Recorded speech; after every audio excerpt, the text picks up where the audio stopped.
Thank you for being here. Sean said I can't do this, but today is my anniversary. So my wife is actually watching this for a change. Hey, Pam, I love you very much. It's my 19th anniversary. Good, we got that out of the way. And believe me, I wish I were home and not here, but as much as I enjoy you people. Well, when you can't be home for your anniversary, you do it. Just a hopeless romantic. Those of you who know me know that it's a miracle that I've been married to anybody for 19 years. So we're here today to talk about the bipartisan spending bill. Okay? And I want to focus on that description first before we go into the details. A lot of folks have asked us over the course of the last 24, 48 hours, with Republicans in charge of the House and the Senate and the White House, why do we need a bipartisan spending bill? And one of the things I think is not being discussed as openly as it should is that this is one of those bills that requires 60 votes in the Senate. So it's not like the health care bill. We have to have at least 8 Democrats support this in the Senate, which is why we've been working with Democrats from the very beginning. Yes, we could have passed a Republican bill only out of the House, but it never would have passed out of the Senate, and then we would have been accused of not being able to function and run the government. So there's a very good reason that we're working with Democrats on a bipartisan bill, and that is because we must. And until those rules change, that's the environment that we're going to continue to operate in. The Dems have been trying to claim victory on this, which I think is a very strange way to look at a bipartisan discussion. If you're in a bipartisan meeting, I think it's very unusual for one group to walk out and start spiking the football and say, hey, we won, we killed the other guys, and it certainly doesn't bode very well for future discussions. But since the Democrats have raised the issue and tried to cast this as Democrat victory, I think it's important today and only fair to show you what's really in the bill and how the president actually cut a tremendous deal for the American people. At the end of the day, that's who we think won in this discussion, in this negotiation, not the Democrats, not the Republicans, but the American people. First, the list of things that Republicans got in the negotiation. You've heard a bunch of different numbers about the top line defense number. I've heard as low as 10 or 12.5 billion dollars. The number is 21 billion. Okay? That is what the additional defense spending is, $21 billion. That's made up of two numbers. $15 billion in a standalone OCO, Overseas Contingency Operation account, and another $6 billion that is hardwired into the underlying DoD approps bill. Remember, this is an omnibus bill, which means it's made up of different appropriations bills. One of those bills that becomes part of the omnibus is the defense appropriations bill, and in that bill is $6 billion worth of OCO spending. So you take the 6 that's in the underlying bill, the 15 that was added as the supplemental, and that's how you arrive at the $21 billion. The $12.5 billion number is wrong. The $15 billion number is wrong. You could talk about a number as high as $25 billion if you wanted to compare it to FY 2016, but you could never go below $21 billion in that analysis, which is a full 2/3 of what we'd asked for in the beginning. I'm going to talk a little bit more later on about the DHS number, the $1.522 billion of additional spending, by the way. That's not all of the spending on border security. The total DHS number by the time we're finished will be north of $42 billion. Okay? The largest funding levels for border security in the last 10 years is what we'll have at the end of this process. That's where this negotiation has taken us, to the largest spending on border security in 10 years. We'll go over the details of that in a second. Miners' health, one of my favorites. So the Democrats walked out of the room and said they protected the miners' health. Okay? So did the president. The president is asking me since the day I got here for a way to fix the miners' health issue problems that they have in Appalachia. And we were simply waiting for the opportunity to give it as part of a bipartisan discussion so that we could get something in return. We mark this as one of our victories in this particular bill. Every single Second Amendment protection that we wanted and the Democrats wanted to get rid of is still in the bill. Every single pro-life protection that we wanted to keep in the bill and the Democrats wanted out is gone. Okay? And most importantly, and those of you in this room and the folks who take the time to watch this during the day, understand this and follow this business fairly closely. We broke parity. Okay? And for those of you who've been covering this area for a long time know what that means. It means in the past several years, ever since the spending caps came on, ever since the sequester went in, there was this unwritten deal on Capitol Hill, which is for every dollar of defense spending that the Republicans wanted, they had to give $1 worth of non-defense spending to the Democrats. That was the deal that President Obama was able to cut during his last years in office. We got $21 billion of new defense spending for less than $5 billion of non-defense spending. Okay? We didn't go dollar for dollar. We got a dollar of spending and only gave 20 cents worth of non-defense discretionary. That's a tremendous development for this president and a huge win from a negotiating standpoint. Okay?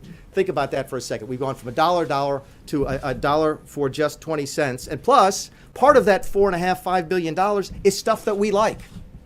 So the minor's health is included in that number. So even some of the stuff that we gave away, supposedly, to get the defense spending was stuff that we liked in the first place. What didn't the Democrats get? There's no Obamacare bailout money in this package. I've read that in the newspapers a couple different times. I've seen it on the news. Go find it for me. It is not there. What the Democrats are telling you about that is false. There's absolutely no language in this bill that requires us to make any Obamacare bailout payments, any CSR payments of any way, shape, or form as a result of this deal. Okay? Why are the Democrats saying that? Because it's what they told their base they would deliver, and they failed to do that for their base. That is not in the bill. There's no new money for Puerto Rico. You hear the Democrats crying out that they got $295 million for Puerto Rico. Not a penny of it is new money. Okay? All of that money was already spent. It was actually part of Obamacare under a previous agreement. That money was sitting there unspent, and all we agreed to do was agree to let them move it from one place to another. Did not cost the taxpayer a penny. They wanted new money. They wanted a bailout. We wouldn't give it to them. We gave them money that was already appropriated and already spent. There's no renewable energy subsidies. They wanted, at the last minute, they threw in a demand for renewable energy subsidies for wind and solar and other types of things. We kept those out. What they really didn't get is this, and this is what they wanted. They wanted a shutdown. We know that. They were desperate to make this administration look like we couldn't function, like we couldn't govern. And we know that a large part of their base, especially their left-wing base, wanted a shutdown and certainly didn't want them to cut a deal with us. That's why I think you're seeing them crowing about their success, is in order to cover up the fact that they actually cut a deal with President Trump, and President Trump did a tremendous job. What are we talking about? More money for spending, more money for defense, more money for border security, more money for school choice, another thing that we got, okay? Those of you who were here in March and saw me introduce our first version of our budget blueprint, saw me talk about the president's priorities. What were they? Defense, border security, school choice. The president delivered on his promises and got his priorities funded, and that's what the Democrats don't want you to know. They want you to think they won. What they don't want you to know is the American people won here because the president simply out-negotiated them. I want to come back to one thing, then I'll take some questions. If I can bring the pictures up now, that would be great. You've heard me talk a lot over the course of the last couple of weeks. I've been on television a couple of times saying, oh, there's no bricks and mortar, there's no bricks and mortar, and there's no bricks and mortar for a wall in this. We can build this, okay? And we're going to build this. There are several hundreds of millions of dollars for us to replace cyclone fencing with 20-foot high steel wall. There's several hundreds of millions of dollars in the bill for us. Can we bring up the other photo, please? If we have the other photo. There's several hundreds of millions of dollars for us to build levee walls along the southern border. And as many of you know who follow this issue, some of the most vulnerable areas that we have are places along rivers where we desperately need levees in order to provide the protection of the southern border that we need. Okay? We are building this now. There is money in this deal to build several hundreds of millions of dollars of this to replace this. That's what we got in this deal, and that's what the Democrats don't want you to know. This stuff is going up now. Why? Because the president wants to make the country more safe. This doesn't stop drugs and doesn't stop criminals from crossing the border. In fact, it doesn't stop hardly anything from crossing the border. This does. And that's what we got in this deal, and that's why we're so excited about the opportunities that we have to follow through on the president's promises to secure the southern border. So unless we have the other picture, I'll take a couple questions. How do you say that fence will keep drugs from coming over the border? They tunnel underneath the border 75 This is the border, feet. the general left. This is the wall, by the way, that DHS said they want. I've sat in the Oval Office of the president. We've talked about bricks and mortar. We've talked about concrete walls. This is what DHS wants. Why? Because it actually works better. You can tunnel under anything. I will answer your question, okay? You can see through this one, okay? It's actually safer. Where we have this in place now, and we do, it's actually safer for our Border Patrol agents. You can talk to the DHS about the details, but there's been a dramatic reduction in attacks on our Border Patrol agents where they can see through the wall because nobody's throwing anything over the top at them. This is what DHS wanted. It's also half of the cost, so we can build twice as much of it. This is a huge win for border security. Nick, the president, as you know, tweeted out this morning that looking ahead to fiscal year 18, a shutdown may be just the thing that's needed to clean up this budget mess. Do you agree with him on that? Can you expand on that? You know, I've been through a couple shutdowns. Let me answer that question this way. That's a good discussion to have in September. I think the president is frustrated with the fact that he negotiated in good faith with the Democrats and they went out to try and spike the football and make him look bad. And I get that frustration because I think it's a terrible posture for the Democrats to take. If we're sitting here trying to prove to people that Washington is going to be different, that we're going to change things, we can actually figure out a way to work with them, and they do that to this president, listen, I would have taken offense at that. So it doesn't surprise me at all that his frustrations were manifested in that way. We've got a lot to do between now and September. I don't anticipate a shutdown in September, but if negotiations, if the Democrats aren't going to behave any better than they have in the last couple of days, it may be inevitable. You want to follow up on that? How would a shutdown clean up the mess? Look, there's a lot. Sooner or later, we'll have to start doing something different. All right. I think I can make the argument, and I think I just did, that we've made something dramatically different here today by getting rid of parity, by going that dollar to dollar and getting to something new. Okay, that may help us change town a little bit. But if we get to September and it's still business as usual, business as usual, business as usual, nothing changes, and it takes a shutdown to change it, I have no problem with that. The gentleman in the back in the white in the red tie. Thank you, Mr. Director, and happy anniversary. Thank you very much. I'm sure my wife really enjoys spending it this way. So. Okay. A few weeks ago, Governor Graxas of Mexico, who is chairman of their Governors Association, said that the effort to get appropriations in the budget meant that the administration was giving up on having Mexico pay for the wall, as the president promised. And other Mexican politicians have repeated what Governor Graxas has said. What is your response to that? And I've taken that question before, so I'll give you the same answer, which is, look, we had an opportunity to move quicker than we expected. Okay? Because President Obama was not able to sign a full-term CR in October of last year, we actually got a bite at the 2017 apple.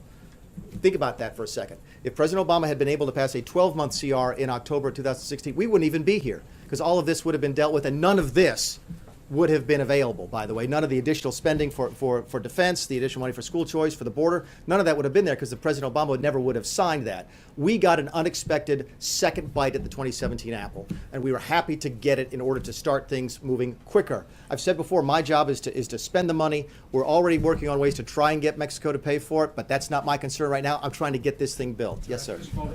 It looks like you have a wall there already. This is the stuff that is actually built already. So this is an example. That was the picture I was looking for. If anybody's watching this, is the picture of the levee wall. This is what it looks like when it's currently built. And that was, we don't have the other picture up there anymore, of the cyclone fencing. This will be replacing cyclone fencing. There's other pictures we have. Do you need a wall in all these places where you have existing fencing like this? Is that a good way to spend the government's money? I think securing the border is a good way to do it. There's certain places where technology will also help. We've got money for that in this.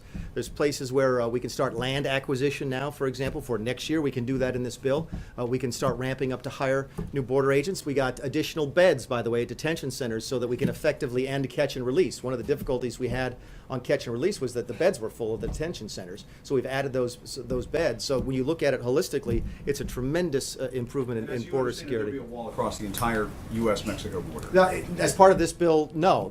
You've got a couple $100 million to do it. This is a several-year process. You could not build all of that in 1 year. Yes, sir. Yesterday, of this bill, you said, quote, "I think it's great that the Democrats like the bill. We think it's a great deal for the administration as well." Yeah.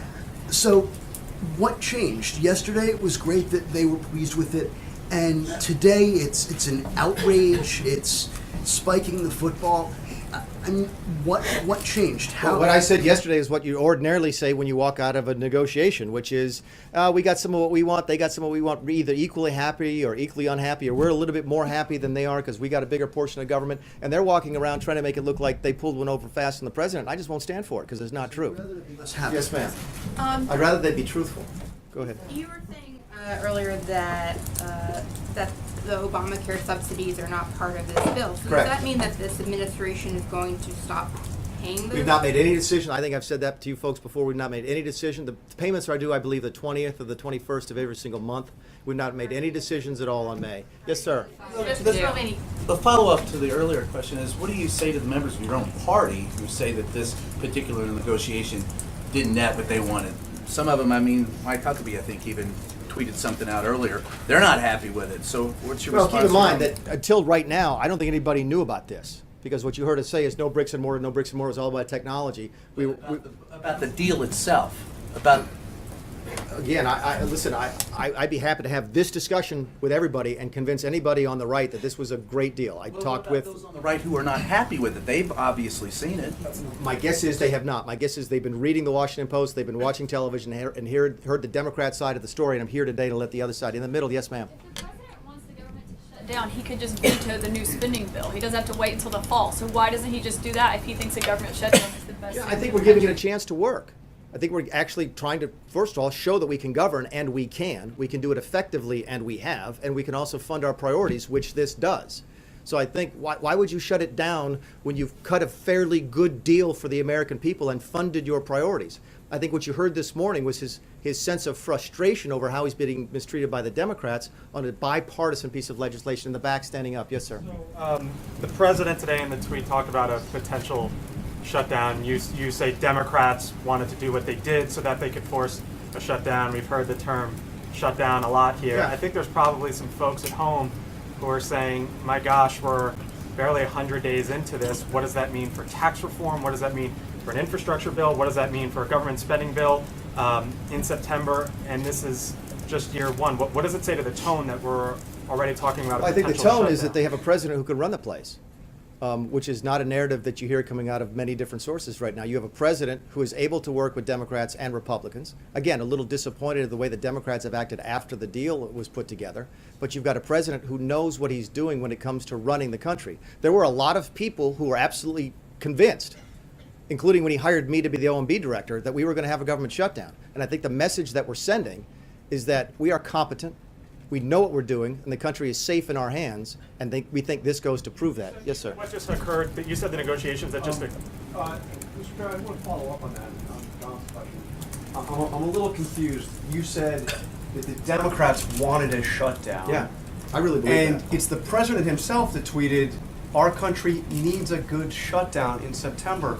Can you explain that? And if there is a shutdown in September, won't it clearly be the president's fault? I mean, he's the one actually calling for Again, it. the 18 budget comes up in September. Between now and then, you've got tax reform to deal with, you hope to have infrastructure to deal with, you have the debt ceiling to deal with. So there's a lot of things to deal with between now and September. And again, what I think you heard the president expressed this morning was frustration over how he's been treated as part of the negotiation. And it may be, if things don't get better, that we get to that point. But I think there's a lot of things that will happen between now and then to let us know if we're moving in the right direction. To your first point about the Democrats, I think it was a little bit reported that there was a great deal of disagreement within the House Democrats over this deal. That Mrs. Pelosi was absolutely convinced when we said that we wanted money for the wall that we would shut the government down. And when we took that request off of the table early in these negotiations, they were flabbergasted. And they were stuck in a circumstance where they were facing possibly shutting the government down, and some of them wanted to do that. My guess is their base is not going to be very happy to know that we are building this. Okay, we are taking their taxpayer money to build this. Right, that's the deal that we cut, and my guess is that's not going to sell very well with some folks on the left, but they're going to have to deal with that. Yes, ma'am. Sir, you spoke about this being a bipartisan bill because it needs to be. But the president seems to also be floating this idea of doing away with the legislative filibuster. Is that a good idea? I mean, is that something you're actually talking about? And is that what you need to? Well, clearly we don't need it because we did this. The question is, would it be easier? Would the results be even better? Would there be less sort of animosity? Maybe. I know that there has been some discussion on the Hill over the course of the last couple of years for limiting the filibuster when it comes to appropriations bills. Keep in mind, one of the reasons we're here, and one of the reasons we have a discussion, it seems, every couple of months now about a shutdown, is the appropriations process is broken. And the way it used to work, and it's supposed to work, if the House passing an appropriations bill on a topic, say military construction and VA, the Senate passing a bill on the same thing, then going to conference committee, then putting that bill on the desk for the president. That I don't think has functioned in the last decade. I've been here since 2011, You're not saying you and it's want never this worked. changed We now. want to go back to that process, but the reason we can't get back to that process is because the Senate is requiring 60 votes on every single appropriations bill, and that is forcing this discussion about continuing resolutions, which are a bad way to run the government, and they force a discussion about shutdowns, which are simply not productive. What does the president say, Director Mulvaney, thanks for being here today. What does the president, how does the president define a good shutdown? I don't know. We haven't had one. I think a good shutdown, if there is such a thing, again, a shutdown is not, and I've said this before to you folks, I said it during my confirmation, it's not a goal, okay? And it's not a negotiating tool. The president advocated But for to the extent the president advocated for one today, if you wanted to imagine what a good shutdown was, it would be one that fixes this town. So what would the That one that president drives say? the message back home to people that it really was as broken as they thought that it was when they voted for Donald Trump, and they would trust him that that's what it's necessary to do to fix Washington, D.C., that would be a good shutdown. Yes. Just to be clear, in the last shutdown, 800,000 federal employees were indefinitely furloughed. Another 1.3 million were required to work without knowing when they would get paid. Right. So is that a good shutdown that fixes So Washington? back to your point, you and I have had these discussions before because I've been through a shutdown before. Every single one of those folks got paid, right? Everybody always has. During the temporary lapses in appropriation, which is what the Congressional Research Service calls them. for those families, It is so a you lot of agree. uncertainty, and it's certain, and that's why I say it's not desirable. But you asked me what a good one would look like, and a good one would be something that fixes Washington, D.C. permanently. Yes, sir. We heard a few weeks ago from appropriators that you walked into a meeting and were very front-footed about defunding and cutting funding for sanctuary cities. What happened between that meeting and now? That meeting took place in early March. I've also heard that we came late to the game. I got put in this office, I think, February 17th. And the first week in March, we were meeting with appropriators on the Hill to lay out the president's priorities, which, again, they were at that time. The four that we laid out for them was we wanted defense increases, we wanted border security, including the wall, we wanted targeted reductions in spending, and we wanted sanctuary cities. We had to give up on those last two as part of a negotiation, because that's what you do in a negotiation. We got, as part of that negotiation, something we didn't ask for in the first place. It wasn't on our first list, but something that is still important to the president, which is the school choice. So that is the nature of a back and forth in a negotiation. And again, for the reasons I laid out here today, I think we got a tremendous deal. In the middle, yes, sir. Thank you, Mr. Director. You said in your statement before you started taking questions that the president delivered on his promises and got his priorities funded. Yeah. Well, that's not true. You didn't get the border wall, no funding for the border wall.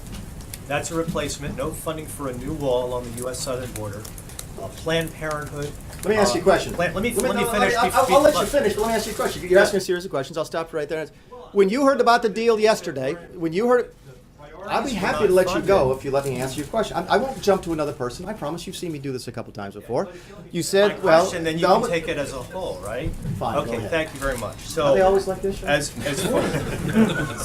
far as the priorities that you say are funded, the border wall, no new border wall along the U.S. southern border. Planned Parenthood was not defunded. You've already said that another priority of the president was not carried through, and that's the sanctuary cities problem. So explain to me how you say what you said before and square what you said before with the actual reality as far as the budget is concerned. Sure, and I'll Thank say you. it. Thank you. Thank you for finishing your question. Let me ask you a question.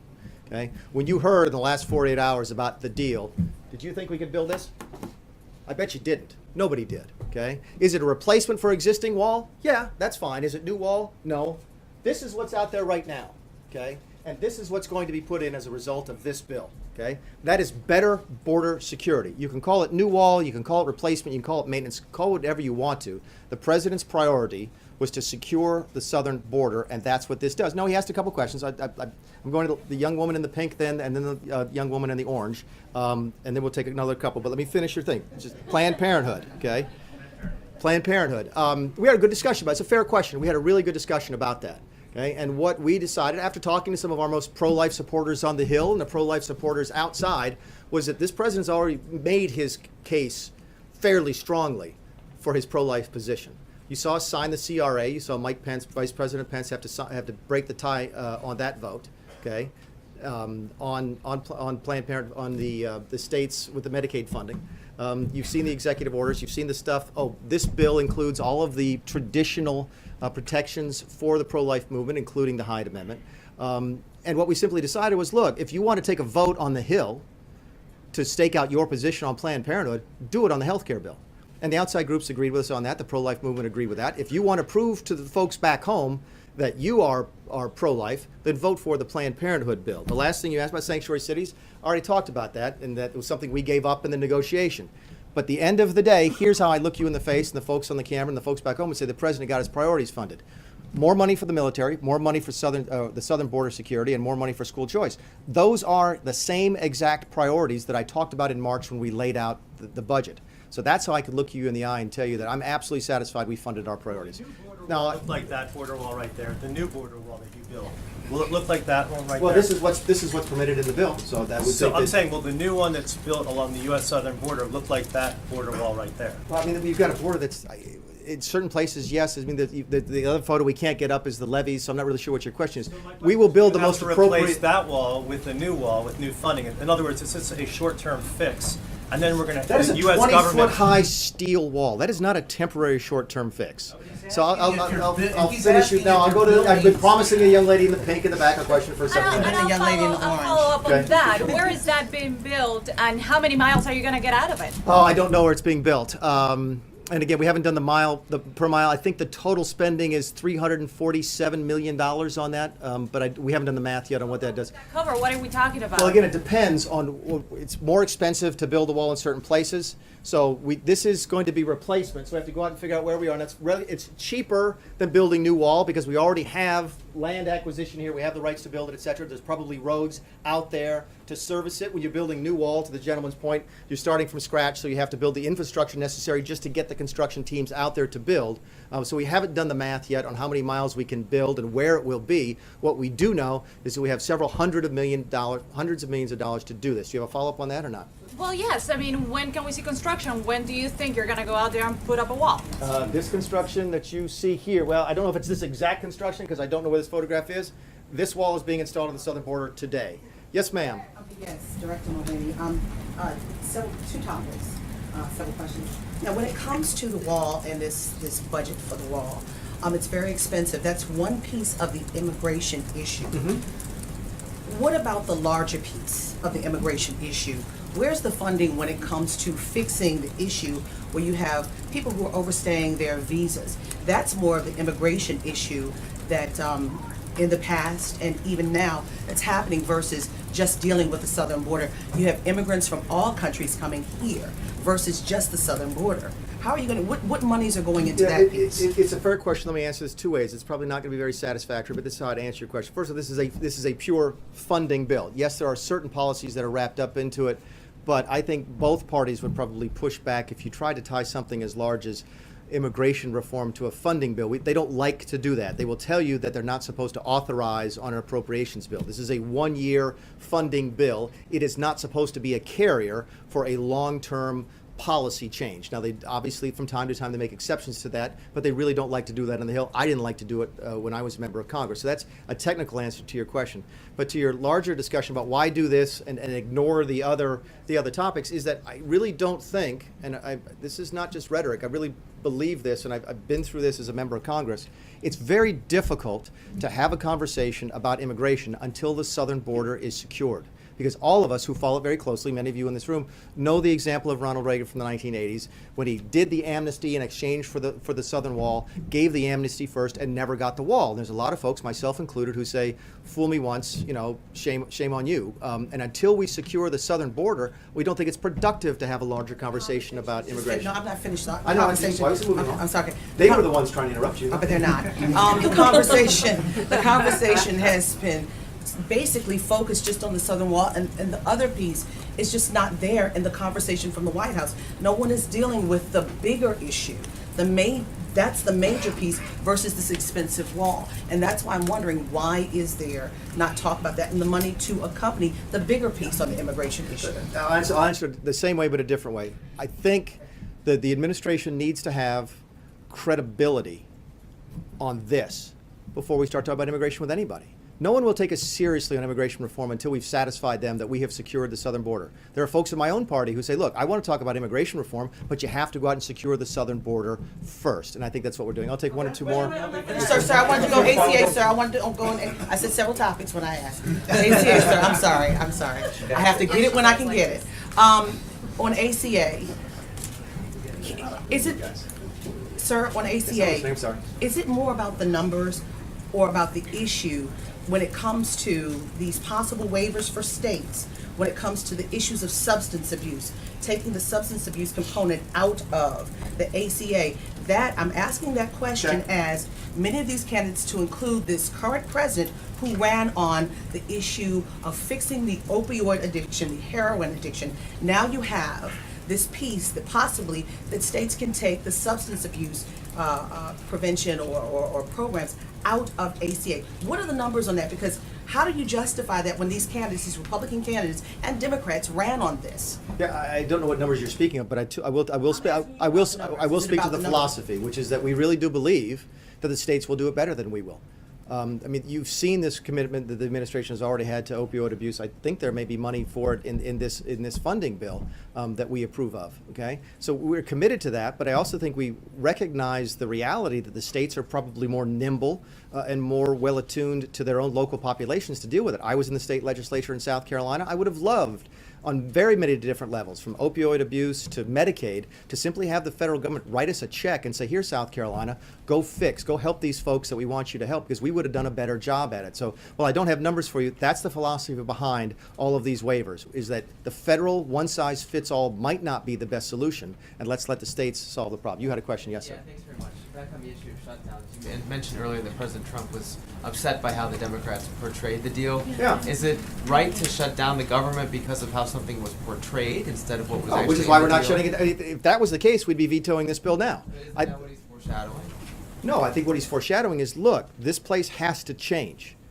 The way we run the town has to be fixed. We have to do something. We cannot simply muddle along using the same models that the previous administration has used. Okay, this is a change agent president, and he's going to change Washington, D.C., and if it takes a shutdown, then that's what it takes. But again, that's several months away from that discussion. We have a lot to do between now and then. Yes, sir. Quick follow-up on this notion of a good shutdown.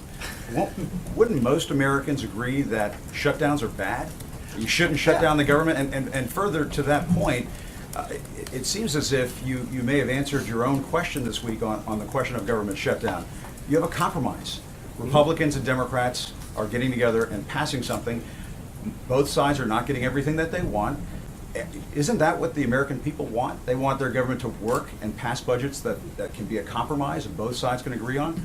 How can a shutdown be good? That's exactly what I think they want, and that's exactly what we have given to them with this agreement.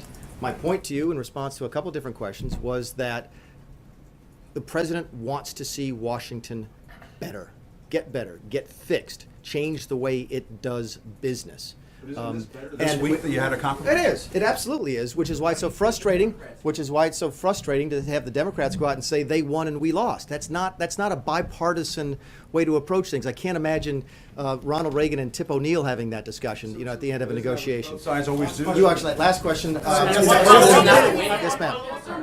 I wanted to ask you about Republicans. I know that you're talking about on the Senate side, you need Democrats and stuff, but on the House side, there have been budget bills that simply can't get enough Republican support to pass on their own.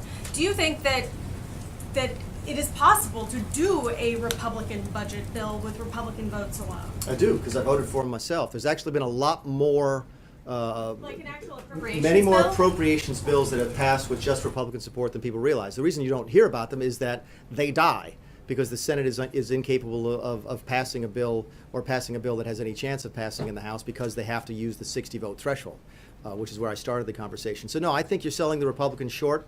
You're selling Republicans leadership and the rank-and-file membership. You let them speak their mind. Let them let their voices be heard in the next appropriations process, which, by the way, starts today. And I'll close with this. This puts 17 to an end, okay? But the discussion about the 18 funding begins right now, and we very much want to see the ordinary appropriations process function. And anything we can do at the White House to encourage that to happen, we will do it. Because we do not want to be here again. We don't want to be having a discussion about a shutdown. Look, one of the things you asked about changing Washington, about why would you have a discussion of shutdown in September? If the appropriations process is still not working by September, that's a bad thing for the country. It's a bad thing for the Congress, by the way. The president threatening one. One of the things that we like, okay, as members of the government, I'm not talking about members of the administration now, as members of the government, is that the proper functioning of the appropriations process is critical to the proper constitutional function of the government.